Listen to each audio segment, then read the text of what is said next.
I'm gonna let the people in. There's some more coming in. All right, guys. So I hope you all can see me. So I apologize. So I'm actually at my daughter's softball game that got rescheduled for today. So I am doing this from phone. Thank goodness for Amy and Jen. But my name is Brian Nakama. I'm the New York State 4-H livestock companion animal specialist. So basically, oversee all the animals in New York for youth development besides horse and dairy. Just the question was, we're actually in Marathon, New York. My daughter plays for Channel Forks. It just also happens to be my wife is a school teacher at Marathon. So she is actually playing several of her cousins that are on this team against her team on this team, and also a lot of my wife's students that we do a lot with. So that was kind of why it was an important game for her to, and she didn't want me to miss. So I'm here. But anyways, guys, so welcome to our series. We are excited about this 3-part series, and I will have Jen and Amy introduce themselves quickly. Just a couple housekeeping. If you guys can make sure to stay muted throughout, just helps with some of the background noise. So Jen or I will mute you if you aren't muted, and if you continue to unmute, my theory is I will put you into the waiting room and send you a message and say, when you're ready to come back out, let me know. But I will bump you to the, it's like a timeout, right? For Zoom. It's the glories of Zoom, I would say today. So we are recording these, so we will be putting them up online on the 4-H YouTube page. And I also would be sending the link out in the next few days once they go up. So I try to stay ahead so that everybody has these links on that. As far as questions, if you've got questions throughout, please put them right in the chat box. And Jen or I will actually answer them, or actually stop and have Amy answer them, depending on what the question is with that. So I'm going to let Jen introduce herself quickly and what she does, what she's done with me for the state role as far as poultry, before I turn it over to Amy.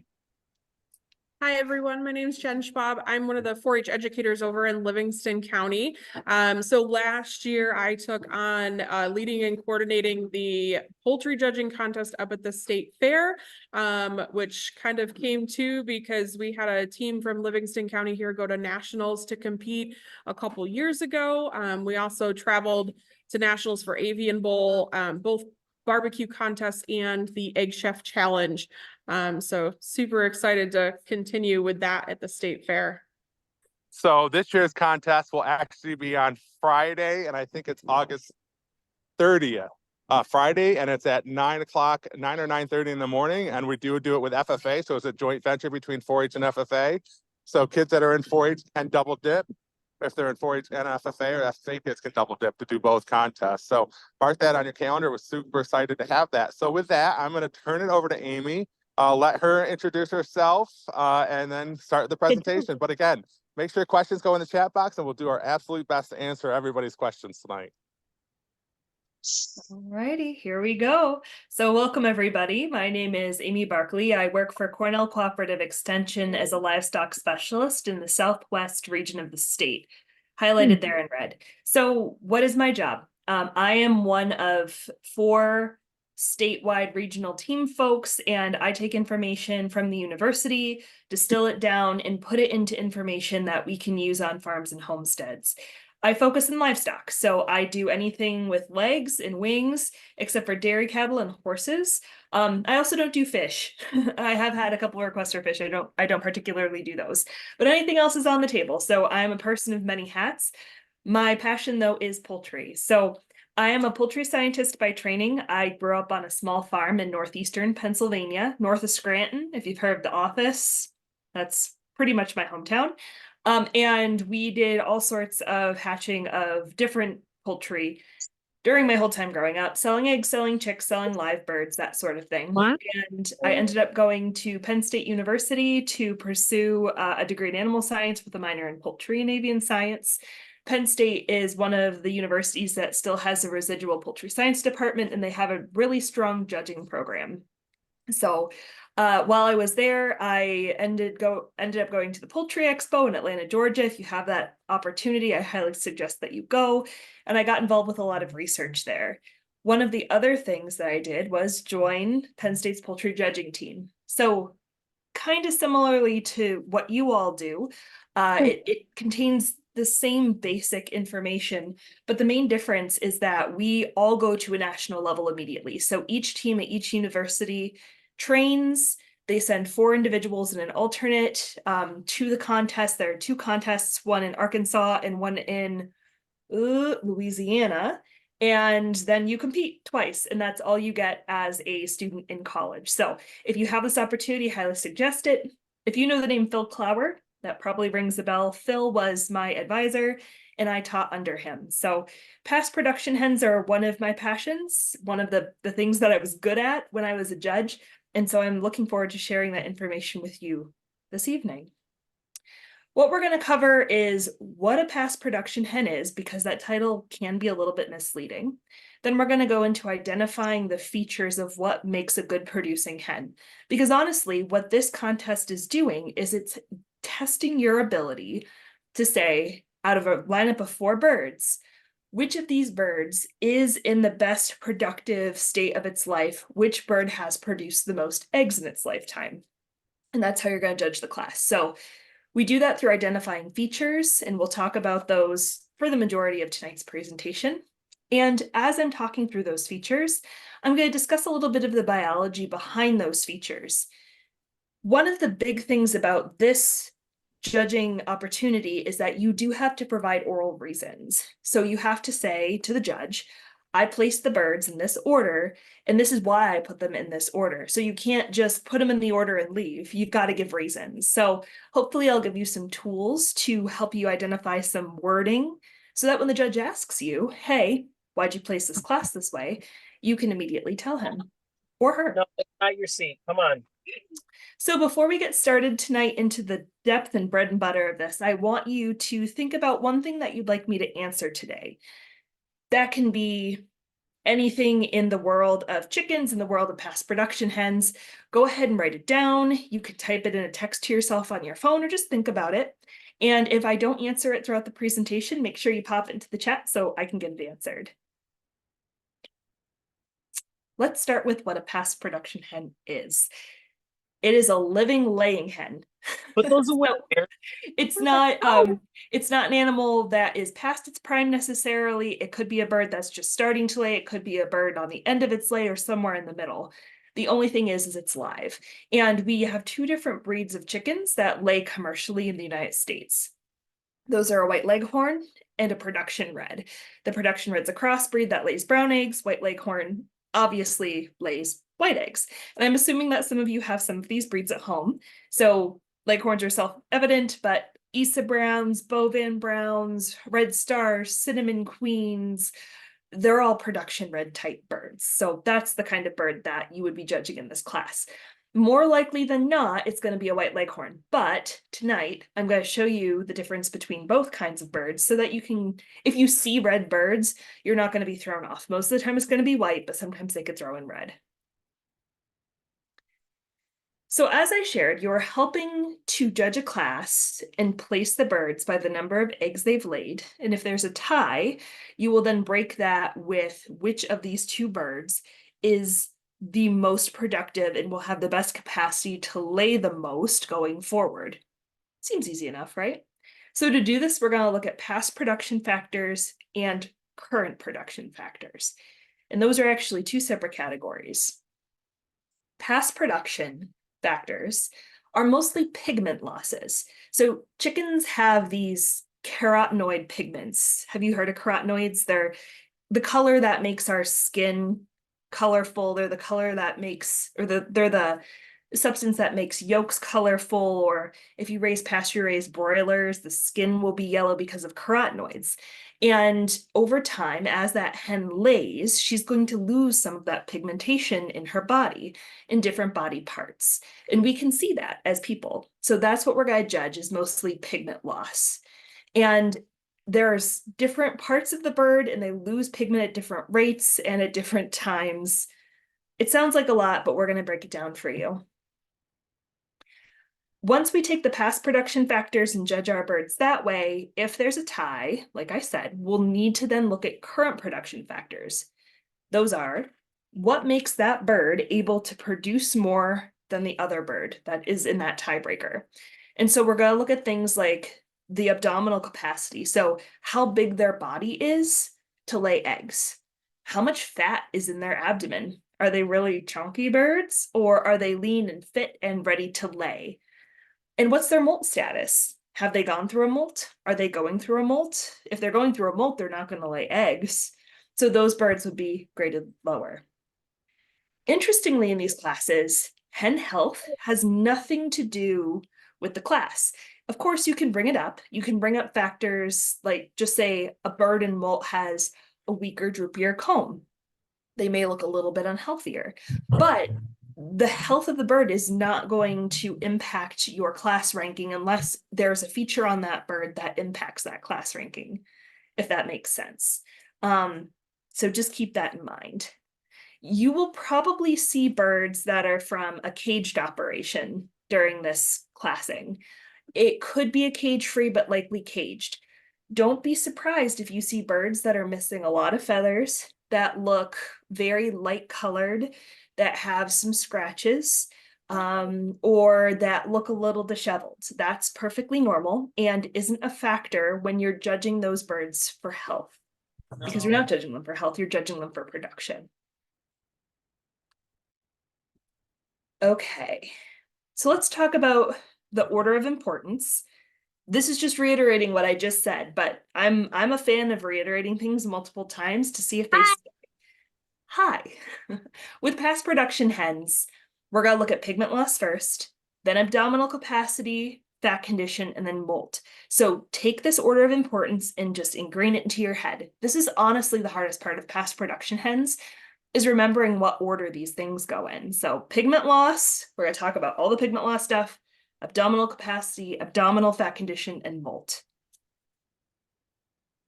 Okay, so this image is of some laying hens that I took, gosh, 10 years ago when photo quality was not like it is today.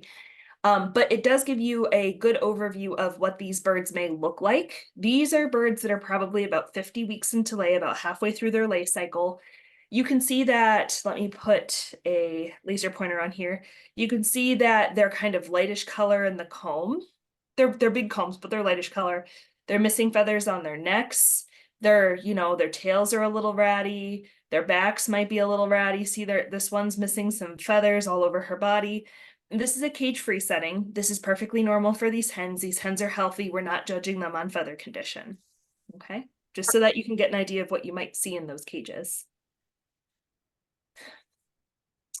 So if you have judged chickens before, you are probably familiar with the anatomy of a chicken. So the different parts of the chicken, from the comb, the eyes and the eye ring, earlobes, beak. We're going to look at the keel bone, which is the breastbone. We're going to look at pelvic bones, pubic bones in the back of the bird, and then the shanks, which are the legs of the bird. So these body parts and this wording is important as you develop your oral reasons. Amy, can you go over one more time what the order of importance is? Yep.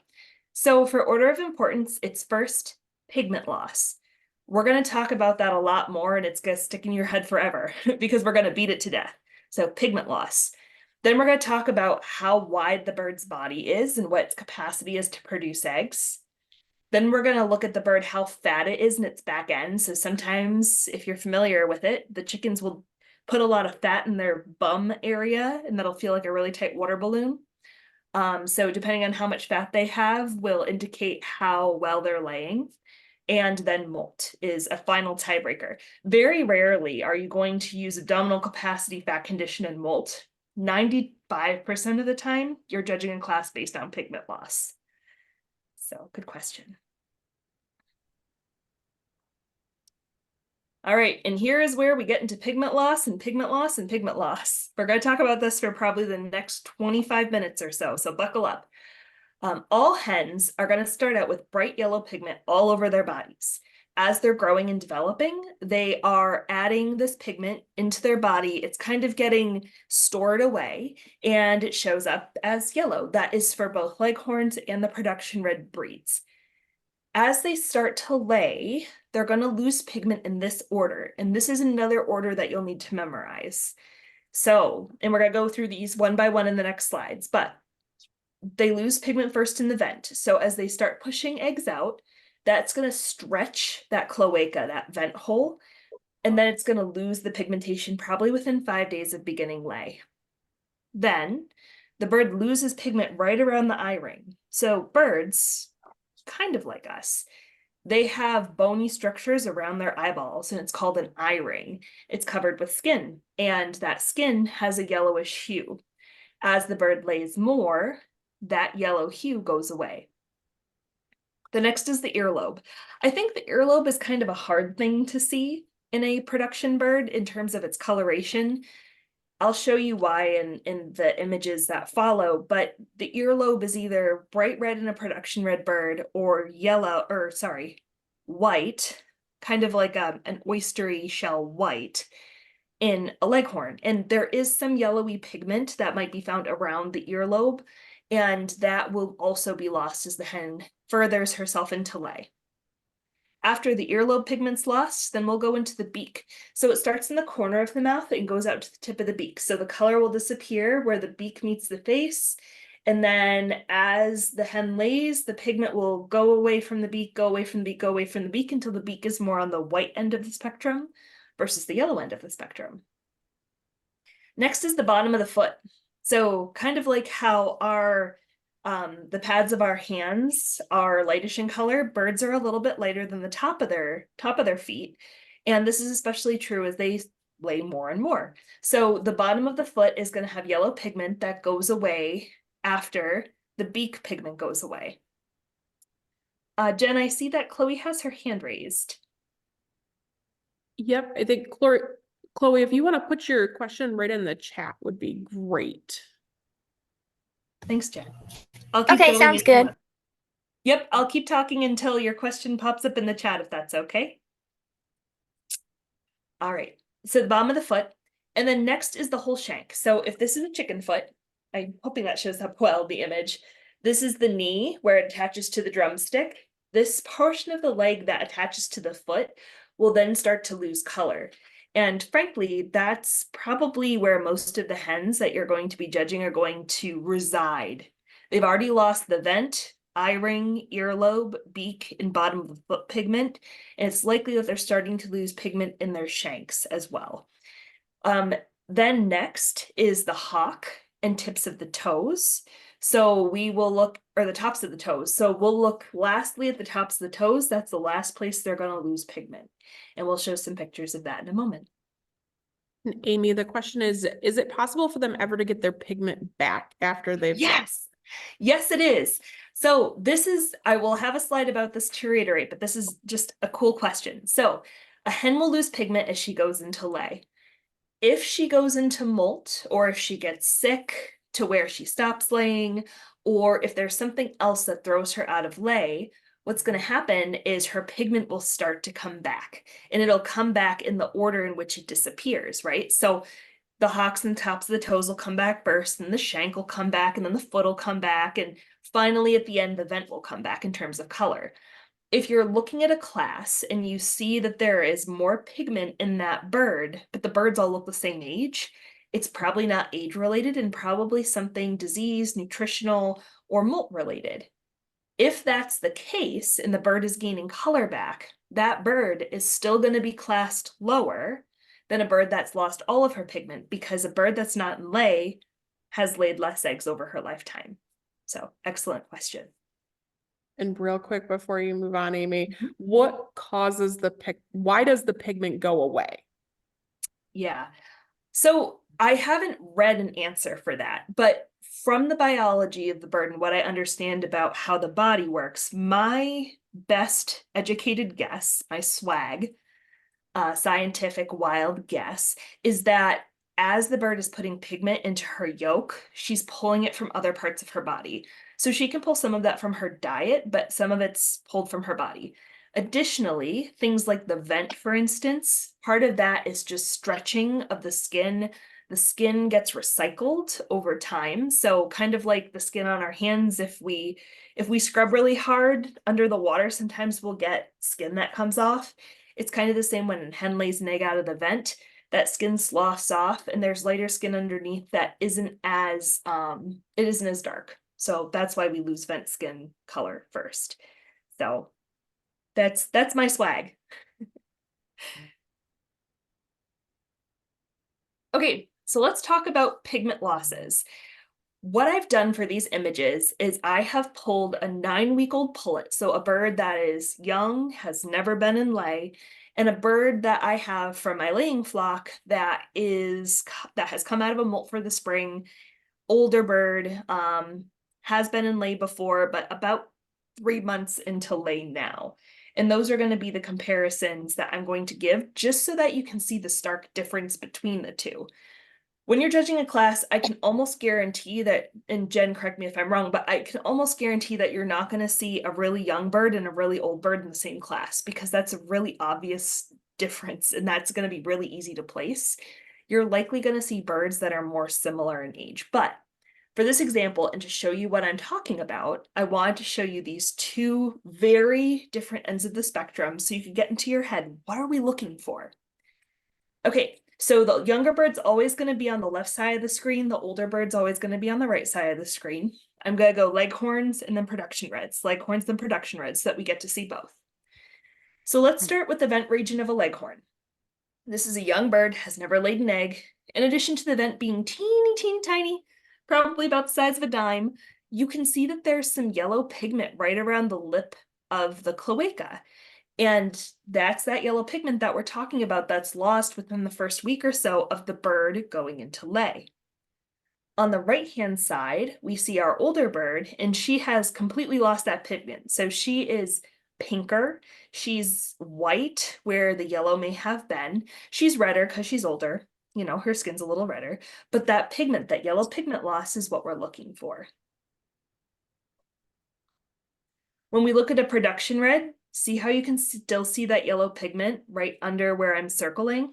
And then if we go over to the older bird, we don't see that pigment anymore. So it's all white right around her vent, and there's red skin, obviously, but that white area is where the yellow skin used to be. Okay.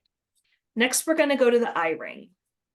Now, the eye ring is kind of where you'd think it would be. It is immediately surrounding the eyeball. So there is a little bit, it's actually a bony eye ring covered in skin. And that is right here. I'm circling it with my mouse here. So you can see in this younger bird, see how there's this yellowish color around her eye? Now look at this older bird. Absolutely no yellow color. Now you might say, well, her face is totally red. And I would challenge you to look a little closer right around that eye and see how there's lighter pink.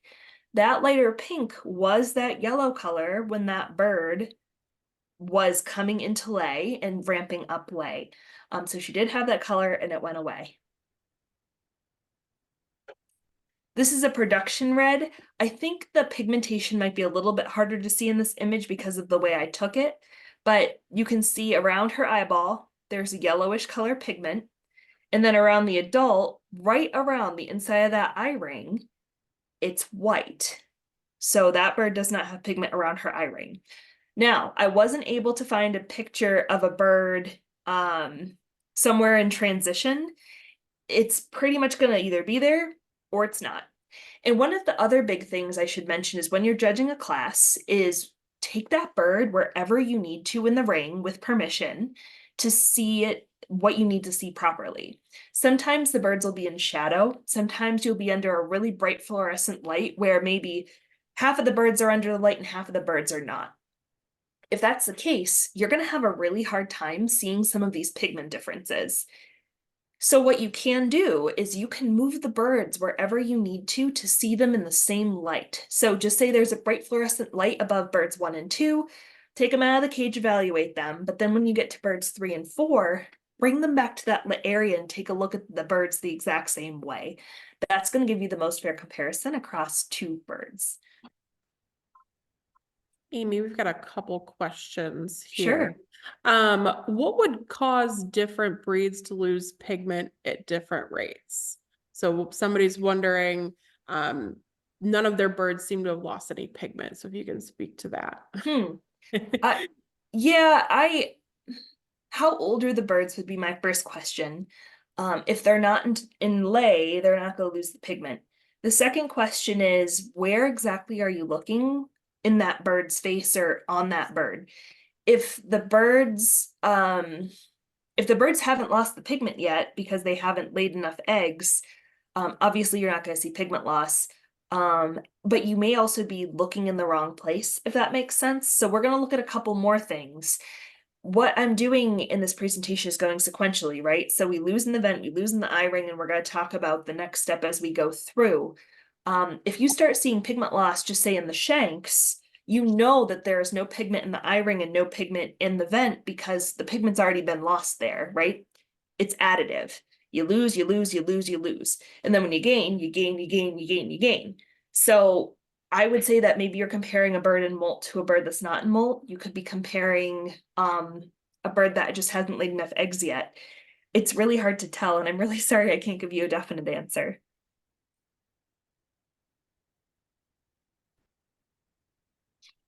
Was that all that you had, Jen? There's one more. Why would older hens have more feather loss around their vents? Around their vents? Yep. A couple of reasons. If you have a rooster in the flock, it's probably because the rooster is mating her and that rubs feathers off. Both from him physically rubbing against her and from her being pushed into the ground.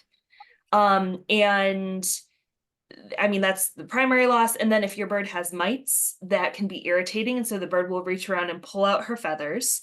And then the other thing is that if you have a really fat bird, that distends the abdomen, it pushes it out, kind of like a really big belly on a person, right? It kind of pushes out a little bit. And when that happens, it puts that back end in a position where it can rub against stuff a little easier.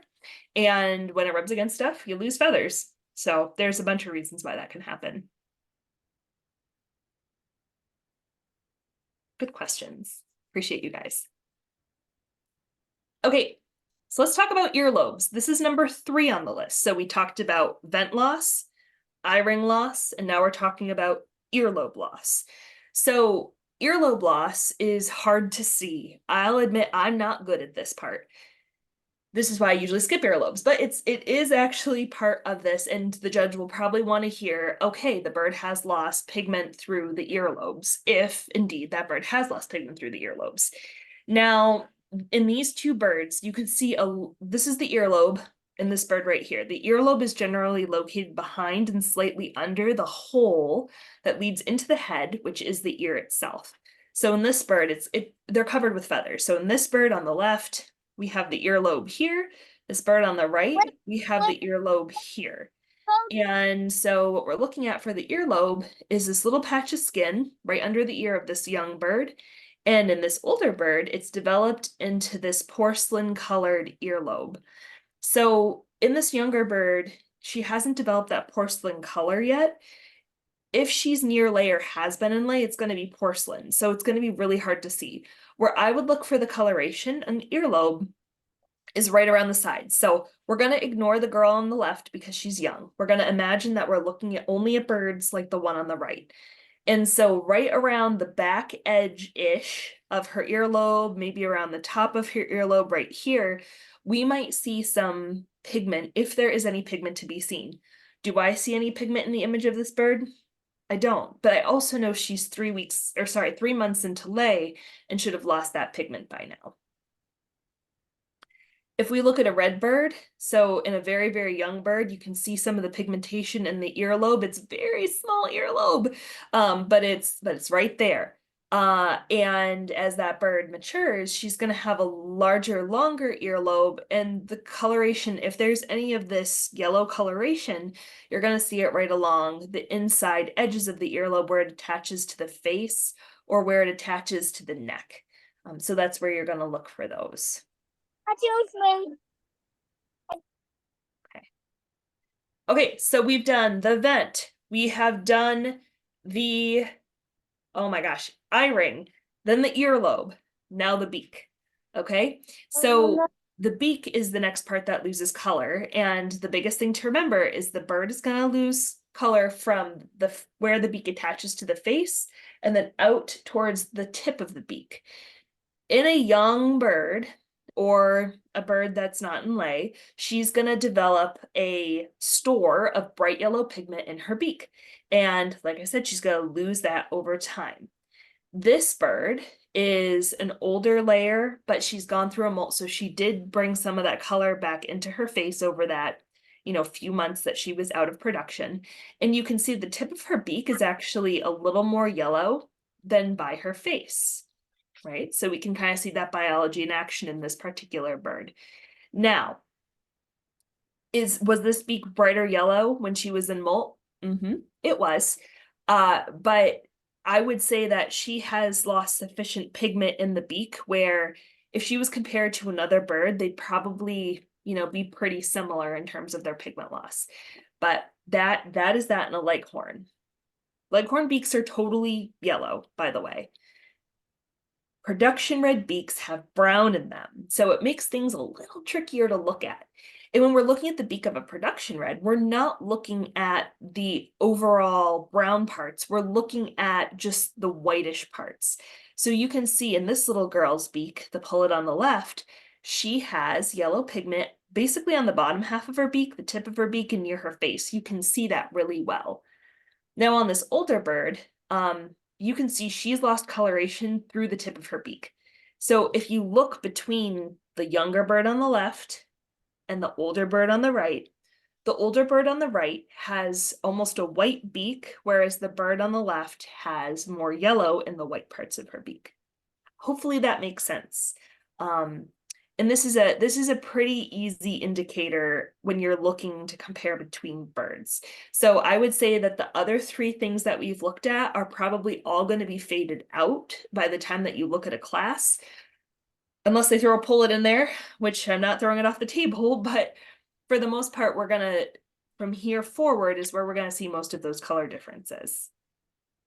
Amy, could you touch on the white ones, the white breed real quick one more time? They weren't quite seeing the difference between the two beaks. Yeah, and it's hard on these. I think it's the lighting that I took this particular photo in, but it is hard to see, but I can see it really well. I think because my eyes are trained. So this bird here, her whole beak is solid yellow. If you focus on that, you can pretty well see it's solid yellow. Compare it to the white of her body, that's pretty yellow. This bird on the right, the older bird, her beak is a little more white. In the light, it looks like the tip of her beak, the very tip of her beak, is a little darker than near her face. And another thing I should mention is that you might see beak trimmed birds. So birds that have the very tip of their beak removed. So just imagine that tip isn't there. You're going to see the yellow move out of the beak, but you're not going to see the very tip of the beak to determine the coloration. Just so you know, you might see that. I'm not entirely sure if the farm the birds are going to be got from trims beaks or not. So just keep that in mind. So you might not see this very pretty tip of the beak. But this bird on the right, the older bird, does have some bleaching of the color out of her beak. So I know it's hard to see. What I'd recommend is if you have light color birds at home, especially if you have younger birds and older birds or birds that aren't laying very well anymore because they're old, compare those to younger birds of the same age and see if you can see a color difference between the two. It may be that you can, it may be that you can't. But I would challenge you to go home and try that and see if you can see a color difference, because you might be able to see it better in better lighting. I prefer to look at birds for color differences in bright light. That's my preference. But you might have your eyes better tuned to dark light. So it's all going to depend on what your body sees. It's a good question. Okay, bottom of the feet. When we're looking at the bottom of the feet, we're going to be mostly looking at the main pad of the foot. And sometimes this can be a little dirty. In this case, this hen here on the right, she's a pet. She's 4 years old. She's got bumblefoot. She's kind of a mess. We love her. But she does show the color in her foot super well. So this bird on the left, the younger bird, you can really easily see the yellow pigment. And I'm saying this compared to the beak. You can see the pigment in the main pad of her toes. See, it's a little lighter in the individual toe pads. You might see some color difference there, but for the most part, I think you're going to see it in the sole of the foot. And in this older bird that's been in lay, you can see she's totally bleached out. She's got no yellow color in her toe pads. She's got no yellow color in her foot pads. Even with the feet being dirty like this, you can see that difference pretty starkly. The bleaching out is not going to be totally white. It's going to be on the pink spectrum. So if it's pinkish, it's more or less bleached. If it's yellowish, it's not bleached. Okay, so I don't have a leghorn to show you of this because I just didn't have the pictures. So hopefully that solidifies that concept for you pretty well. So next we're going to go to the shank. So the shank is where you're going to make the most comparisons. I would say that when you're looking at a group of birds, go through that order that we've been talking about in terms of how that color is lost. You'll probably end up judging everybody based on shank color. Don't automatically jump to shank color because, like we had that question earlier, can birds gain back pigment? Yes, they can. So you'll probably see that gain back in the shanks, but you may also see it in other parts of the bird. So when we're looking at shanks, this is a really obvious comparison in my mind, in my opinion. We have a bird on the left, a young bird that has never lost her pigmentation. She is bright yellow, yellow as a sundrop. And on the right-hand side, we see a girl who has shed out a lot of her color. They're still yellow here. I can see scales on the top of her foot, which we're going to look at in a moment. But if we're just looking at the shanks of the bird, so it's this part here. See how I'm circling it with my pointer on the right-hand side of the screen? We're just looking at this portion of the bird. Sometimes you'll see a red line going through, especially on the leghorns. It's just breeding, how they're bred. Ignore that red line. Look for yellow pigment. Do I see yellow pigment in her legs? Yes, I do, but definitely not as much pigment as the girl on the left-hand side of this screen.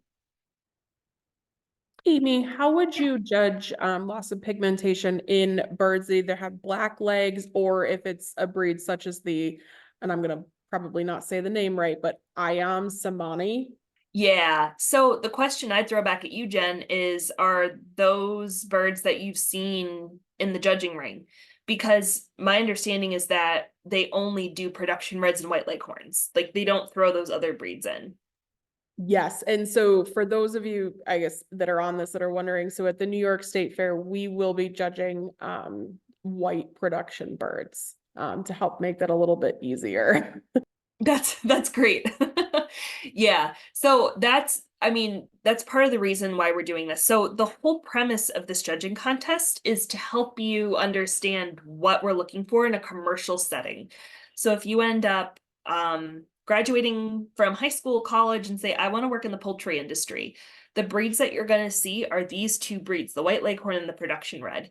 You're not going to see Ayam Samanis, you're not going to see Australorps, you're not going to see Lavender Orpingtons, not in a production type setting. So we're not judging those. There are some pigment changes that you can see, but they're very muted because there's definite differences in melanin, the brown pigment and the black pigments in the bodies of those birds.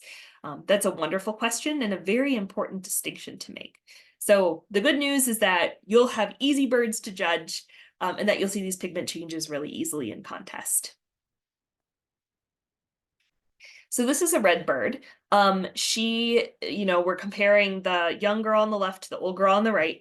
You can even see in a red bird how yellow her shanks are. So we're looking again right here, right below her drumstick, where her drumstick meets her foot. That's called the shank. And the shank of the bird on the left-hand side is very yellow. She's got some brown scales on top. And then the bird on the right-hand side is she's very pink. So you can see the pinkness. There's some yellow scales on the top of her foot. That's the last place to lose pigment. So we look at that last. It's going to be the next slide. But for the shank itself, we see that she's lost quite a bit of her pigment, almost all of it. So last but not least, the hock and the tops of the toes. I remember being in contest and I remember being in class when I was learning how to judge and staring at the tops of bird toes for what felt like hours. Usually when we were judging classes, and it may have been that our advisor was trying to make it really tricky, but the birds would be all bleached except for the hocks and the tops of the toes, and that's where we were looking. Now in contest, it's probably going to be a lot more obvious. The differences will be obvious, but that's, man, hocks and tops of toes. I've seen a lot of those in my day. So we're going to look at those in a white bird on the left-hand side. See, this young bird has, that coloration that we saw on the shank. We now see it on the tops of toes. And if we flip the bird over, the hock joint is here where the drumstick meets the leg. We could see that coloration in the hock too. But I only have pictures of the tops of the toes here. We can see that hen, as it gets older and goes into lay, see, I can still see some yellow pigment there. So I'm comparing her legs to her feathers. They're really dirty, but they're still white underneath, right? So I can see there's some yellow pigment on the tops of her toes still. Mainly the base of her toe, not her toes individually, but that base of her foot. I can still see some yellow scales there, and there is some pigmentation in her shank, just a little bit. In this red bird, same thing. This young girl has this pigment in her toes, on tops of her toes, in her shank. You can't see it, but it's there. And red birds also have brownish color scales at the tops of their feet. This can make things a little tricky. So when you're judging a class, and if it was red birds, you would overlook the brown color on the tops of the toes because the brown color doesn't matter. It doesn't bleach out. The yellow does bleach out. So in this bird, I'm looking at the tops of the toes here, top of the foot. So she's lost almost all the color in her shanks, but you can see the shank is whitish, right? But her toes are yellowish, right? So she's lost the pigment in her shank, but not in her toes yet. So again, if you're comparing birds, make that distinction. If there's a bird that has pigment in the shank and the toes, and a bird that just has pigment in the toes, the bird with just pigment in the toes is going to place better because she's lost more pigment. Okay. So this is kind of what I was talking about scales being misleading and why I stared at chicken toes for so long during my judging years. The scales on the top of the foot shed the slowest. So, and this is kind of hard advice for me to give, in part because the judges who set up the class have different opinions on this. But how it's written in your judging manual, in the National Judging Manual, is that the scales on the top of the foot shed slowest. So you are going to make your decision on the total degree of pigmentation, not the pigment of the individual scales that are left. So, like our skin, birds shed their foot scales. And if it's bleached, it comes back bleached, right? Or the color underneath, rather, is bleached. So these tops of the toes in this bird, in this image, those, 6 scales or so, just haven't shed out yet. If I'm looking at the total amount of pigmentation on the tops of her toes, and then in her shank, she's pretty darn white. Now, you can see a slight color difference between the shank, which is lighter, and the toes, which are darker in this particular animal. Now, if this was a red bird, some of these scales would be brown. But remember, we ignore brown scales in a judging class when we're looking for bleaching. They don't matter. It's just the yellow scales that matter. Okay, so to bring this back, we're going to say, remember the pigment bleaching in this order: vent, eye ring, earlobe, beak from the corner out, bottom of the foot, hock, tops of toes. That's the order of bleaching. I'm going to do it one more time before we end so that you have that in your head. Okay, so before I move into the rest of the tiebreaker stuff, are there any further questions about bleaching? And I'll give about 10-15 seconds to see if anything pops up in the chat.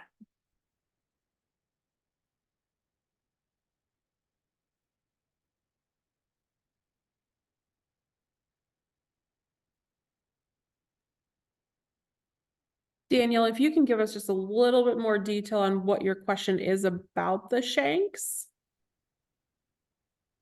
Amy, one question is, can we please go back to the foot pigmentation lost?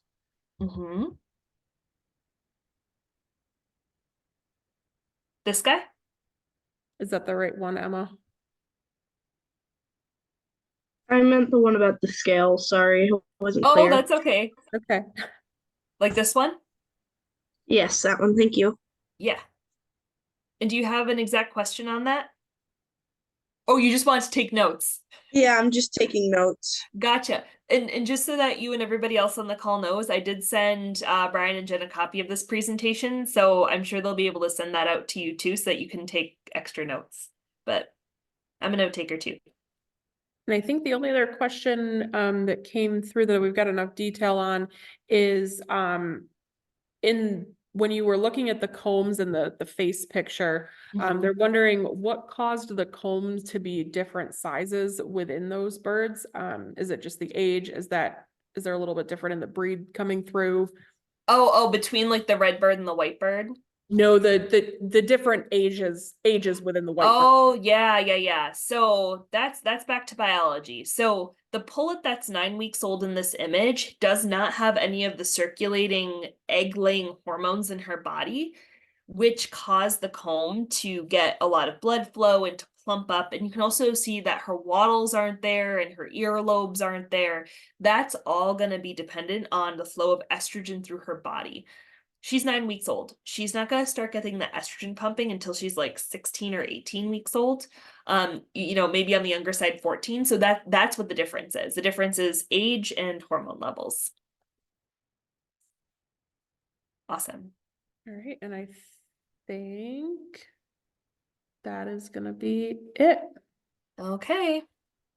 So let's go into tiebreakers. Oh, well, actually, I put this in here to remind me. Pigmentation differences that you just saw between the two birds that we had as examples are probably never going to be that obvious in a judging class. I'm doing that so that you can see what the biggest extremes are on both ends. When we look at judging classes, things are going to be a little tighter. Okay, so here's an example of a tighter class. So this is from the 4-H judging manual. On the left, we can see a bird that's got good bleaching in her vent. On the right-hand side, this is a laying age bird, but see, she's got yellow in there.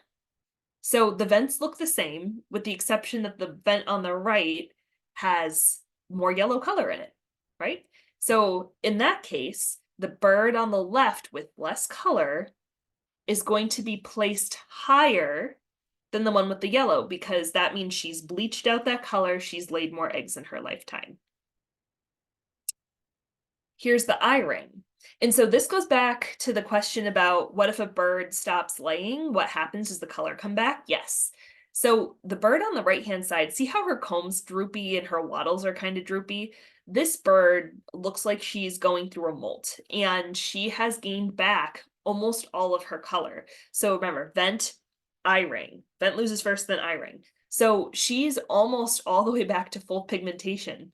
You can see that her eye ring has yellow around it, and you can see that the bird on the left has no yellow pigment whatsoever.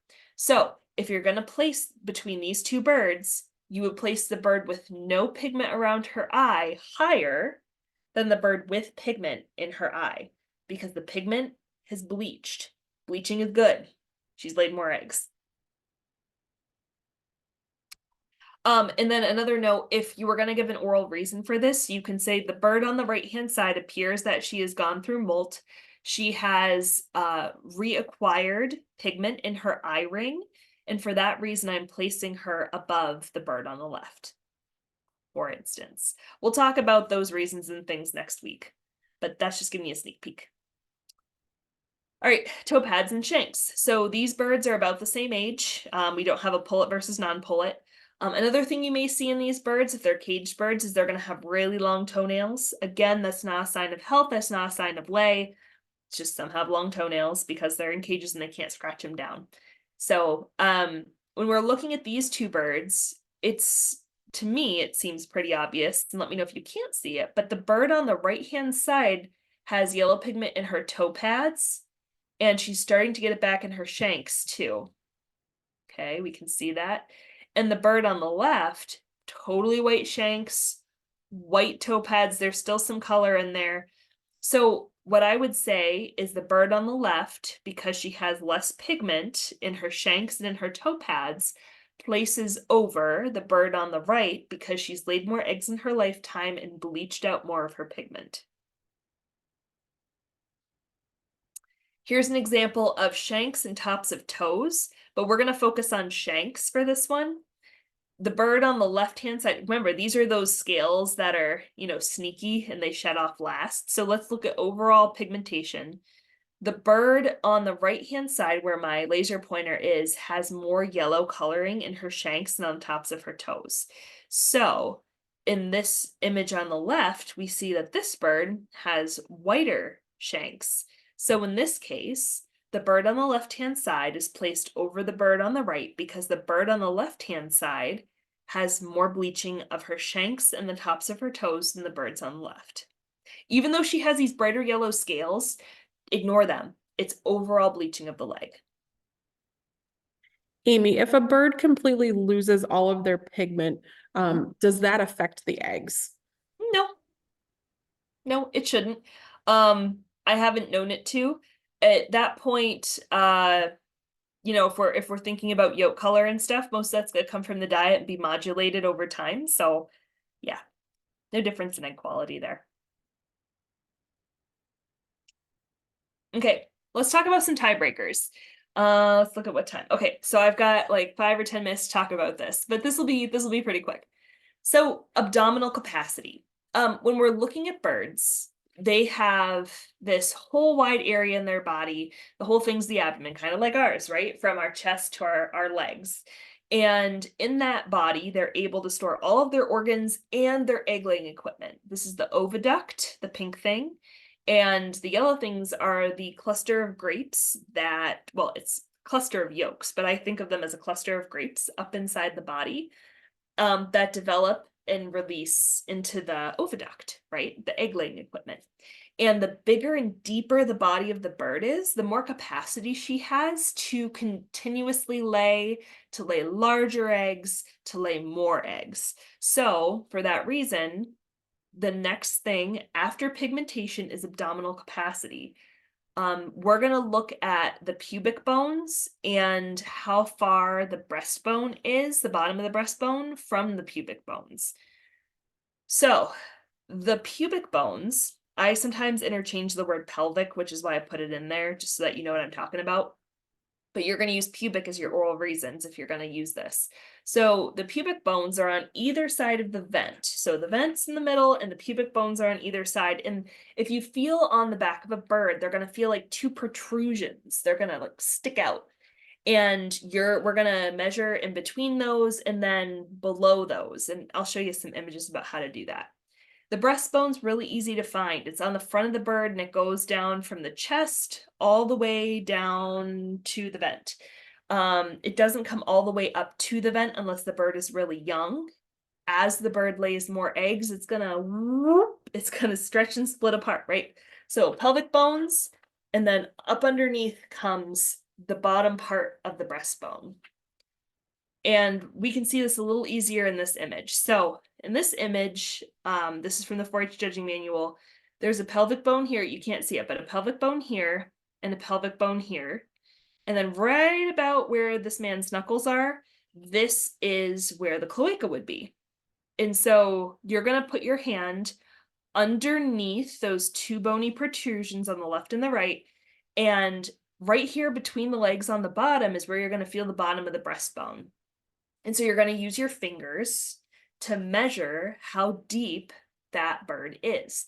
I know it sounds really abstract, but go out, hold one of your birds, find those pubic bones, and then have that bird against your hand and measure approximately how many fingers worth it takes for you to get from the pubic bone protrusions to the breastbone protrusion. When you're breaking a tie between two birds, so just say you've placed the rest of the class and there are two birds that have the exact same pigment loss, you need to place them. If you measure in somebody's 3-finger widths and somebody's 4-finger widths, 4 finger widths, the deeper bodied bird is going to win because she can have more capacity to produce more eggs. All right, so I've done this on the pullet and the hen. This is, if you've ever felt the pelvic spread of a pullet, a young bird that's not in lay, it's like 1 finger width, if that. It's very, very tiny.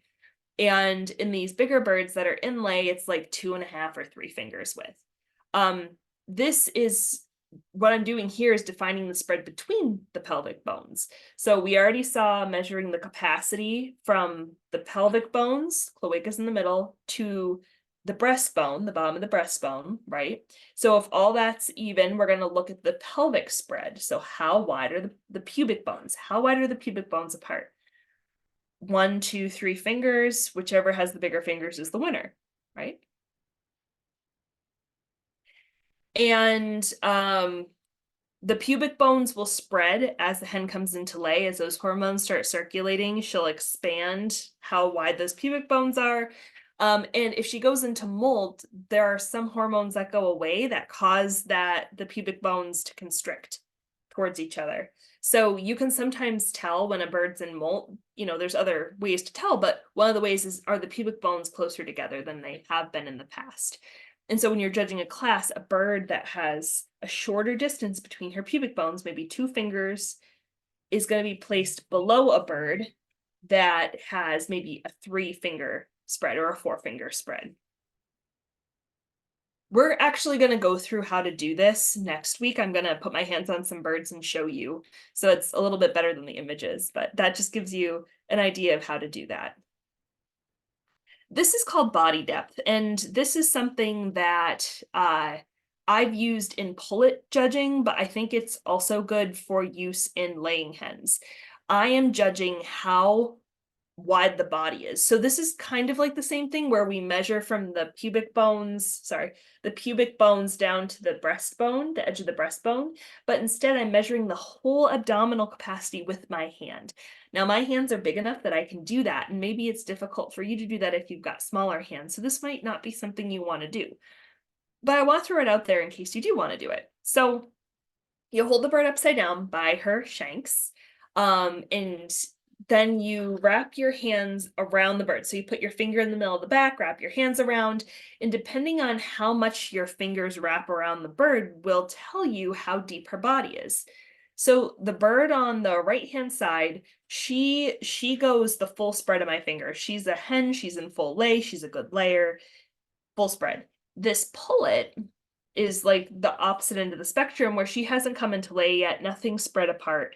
And so her abdominal capacity is smaller. So you can see my fingers kind of wrap around her breastbone a little bit.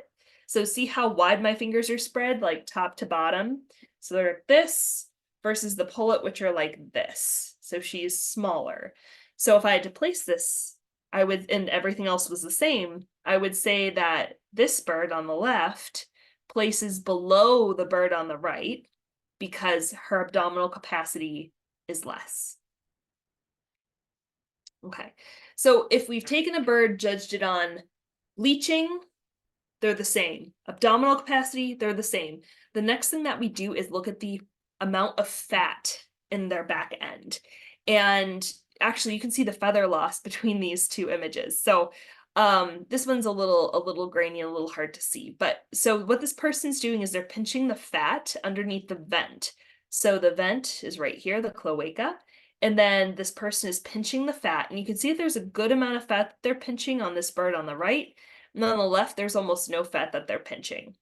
Now, the theory here is that the more fat a bird has in her abdomen, she's producing fewer eggs. So she's putting less nutrients into her eggs, and she's accumulating fat in her abdomen.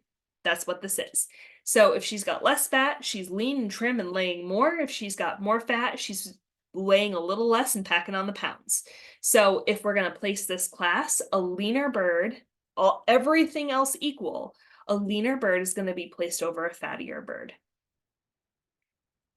And then finally, molt. You should almost never ever have to use molt. But if you do, I want you to be familiar with the oral reasons. So molt is the final factor used to break ties. Pigmentation's the same. Just say we're looking at 2 birds. Pigmentation is the same. Abdominal capacity is the same. Fat amount is the same. Now we gotta look at molt. So a bird that is in an active molt, where her primary wing feathers are molting out, is going to be placed lower in the class. So I'm looking at the wing feathers of this bird, and when you spread the wing out, there's secondaries, which are close to the body, a little tiny itty bitty feather called an axial feather, and then the primaries, which are on the outside of the wing. And chickens usually molt one feather at a time, maybe two. So we'll look at that in this slide.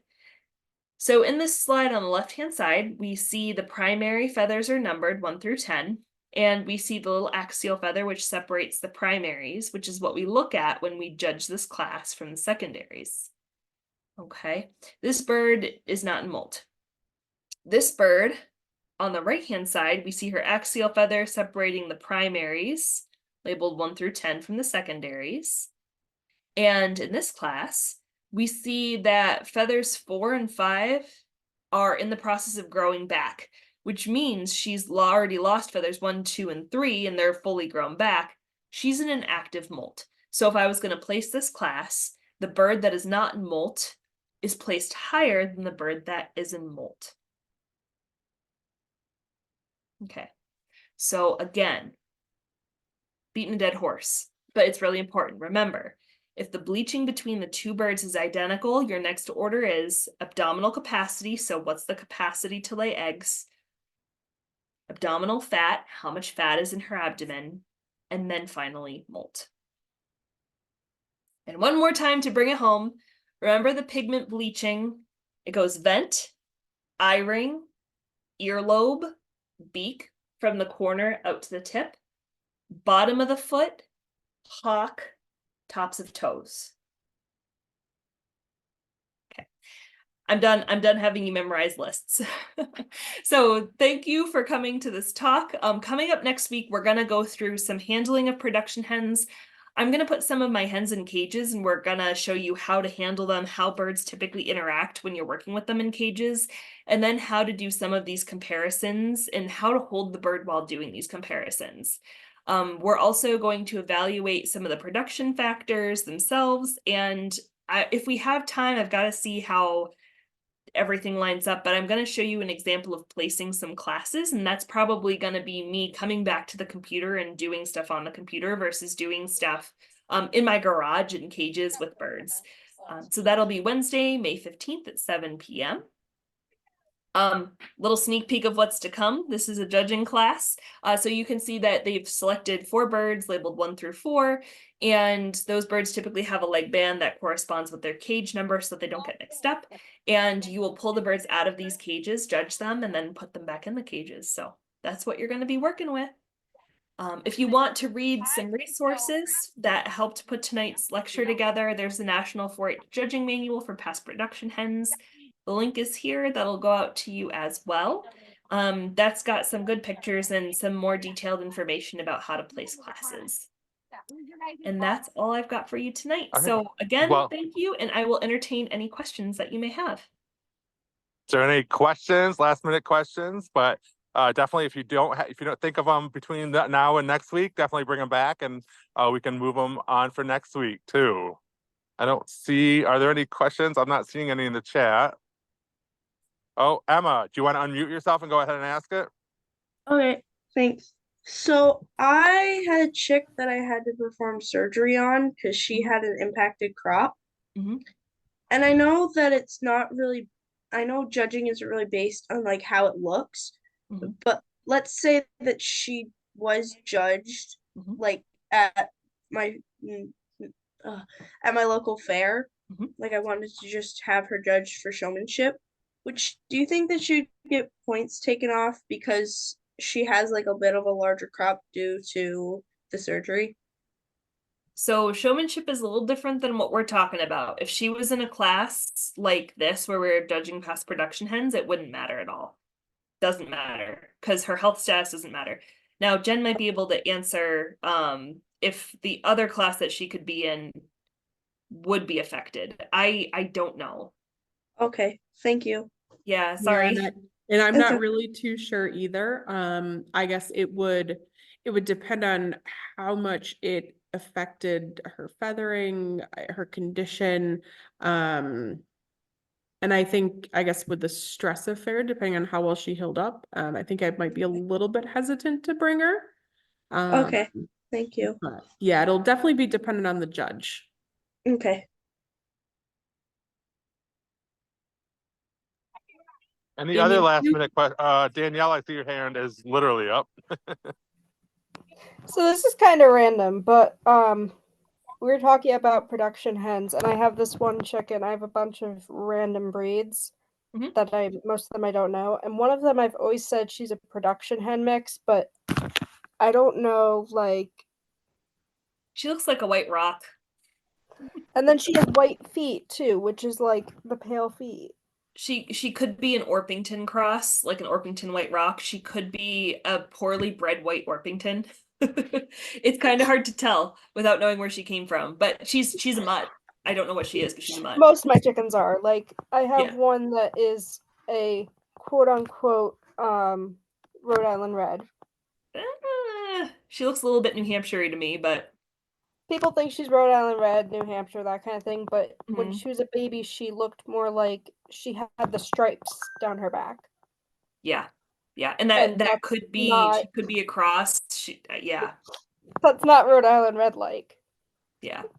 So, but yeah, like you said earlier about the comparing a younger one and an older one type thing. You were Mhm. saying something about comparing lighter ones, and I was Mhm. thinking like her compared to this Yeah. one, which is she's kind of like a Colombian Wyandotte. I don't know. Right. So if you're judging breeds that are outside of like production red and Yeah. Leghorn, just make sure No, but that just they have similar leg coloring and that they're similar breeds. So they're like very yeah, similar in looks, just the fact that the black and white one has the black and the other one doesn't have black on her. gotcha. Yeah. So I Other mean if than the that, they're legs pretty were the much same very color similar. when they were chicks, you can compare them. I just looked up about the white feet on a chicken. It's a white leghorn. So it could be a white leghorn that's older and she's bleached out her color. She doesn't look leghorny to me though. She's always had the white legs, which is weird to me. Like I've always been looking at breeds and I'm like, what breeds have white legs that would make sense on a leghorn type chicken? Right. Good question. I see Chloe has her hand up. Yes, I have a question. So, what is the worst disease a chicken can get that's like deadly? There's a lot of deadly diseases in chickens, I'm and that thinking is a avian conversation that influenza. could go for a long, long time. I'm thinking avian influenza. I feel like that's That's probably the worst one out there right now, because that's like insta death. yeah, Yeah. because then if the government finds out you have a bird that has it, all your birds are dead. Right. Yeah. Yeah, but earlier today, it wasn't my chicken. It was someone else's chicken. They had a white chicken that had a weird, I don't have a picture of it. It had one side of its eye was blind and the other side looked like a snake's eye. Why would it look like a snake's eye? Do you know why, maybe? No, I don't. And so when it comes to diseases, I'm actually not good at answering them. I'm not a veterinarian. I'm a poultry scientist. So, I could give you guesses, but because I'm not a vet, I unfortunately can't give you an answer. And I haven't seen your bird. I think that's weird and a little neat, and it might just be a genetic fluke. It could be a disease. It's hard to say. So, I appreciate your question, but unfortunately, I can't answer it for you today. I think Oh, that's another okay. I was thing just is wondering anyway. Yeah. here's my Thank Alright. random you rooster. for giving me a kind of ish and All right, Amy, guys. So I think we're about done for time. So I appreciate everybody being on. Save your questions and we can ask them next week also. Put them in the chat. And everybody have a great week. We'll see you next week. And I will send out a reminder again this coming week. Have a great night. Thank you. A huge thank you to Amy. We appreciate it. Yeah, sure thing. Thanks for coming. Bye, everybody. thank you so much. Mhm. Thank you.